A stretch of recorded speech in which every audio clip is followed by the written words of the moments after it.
पहले हमारी क्या होती है, हम जैसे घटपद को कहते हैं सामान्यतः, तो अब हमें जिज्ञासा होती है कि घटपद को कहने के बाद हमें उसी पद का ज्ञान कैसे होता है।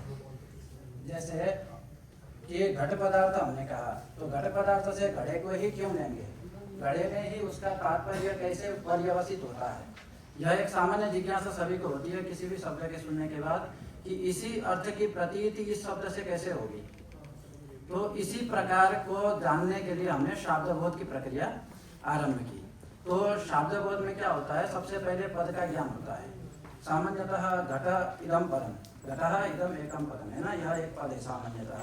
अब उस पद के द्वारा, क्योंकि शब्द तो प्रमाण है, अब उसके द्वारा किसी अर्थ की प्रतीति होनी है, तो शब्द प्रमाण के द्वारा किसी की प्रतीति होनी है, तो जो प्रतीति का विषय है, जो संकेतित है, उसकी प्राप्ति कैसे होती है, यह एक सामान्य है।